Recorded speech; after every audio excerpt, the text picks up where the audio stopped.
test results are out, and the numbers aren't really adding up. The provincial achievement concerns about the Consultant for the Edmonton Catholic School Board says using different types of problem-solving methods can be beneficial. But there has been a 20% decrease in the number of school system needs to get back to the basics and focus on the fundamentals of math. The full list of the provincial We are continually working with our students to develop those skills and looking at The full list of the provincial achievement test results are online at education.alberta.ca.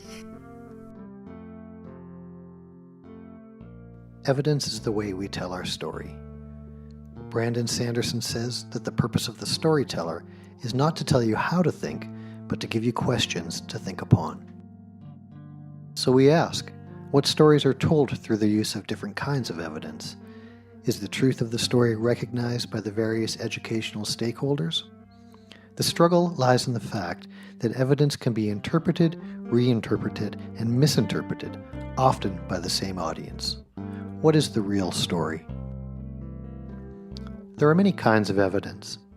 Evidence we gather through formative data can be transparent, multi-method, balanced, and linked to instruction and provide immediate and active feedback. Unfortunately, sometimes social capital or a misunderstanding of formative assessment can get in the way and lead teachers and students in the wrong direction. Because of this, outside agencies and sometimes even educators don't trust teachers' professional judgment. School-based application of commercial achievement, ability, and interest assessments, such as the Tell Them From Me survey and the Student Orientation to School questionnaire, can provide impartial feedback at key moments in a student's learning and can be administered to large groups. However, can we really measure qualitative data accurately through subjective measures? Our large-scale, system-administered tests establish accountability for districts, schools, leaders, and teachers. They can be administered and establish standards. Unfortunately, as Brian Goodwin says, the higher the stakes attached to any measure, the less valid that measure becomes. In our world of social networks, Facebook, Twitter, Pinterest, there's a plethora of instantly gratifying evidence to support individual opinions.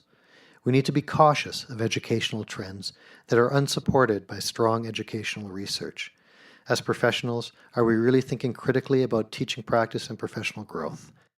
Are we grabbing the first thing or the best thing? Our professional relationships provide opportunities for collaborative evidence gathering. They can be an excellent vehicle for demonstrating support for teachers' instructional efforts while simultaneously challenging the teacher to aspire to a higher level of instructional efficacy. They can also be misused and actually inspire tension, distrust, and a mutual feeling of disrespect.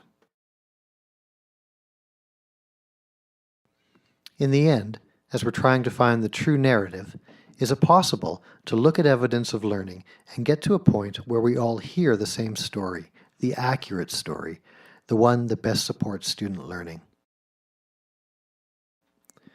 How can we ensure that all stakeholders trust the evidence collected in classrooms, districts, systems, and provincial levels and ensure learning and growth for all? The full list of the provincial achievement test results are online at education.alberta.ca. Can be beneficial. School system needs to get back to the basics and focus on the Test results fundamentals are out, of and the math. numbers aren't really adding up. we are continually working with our students to develop those skills and looking at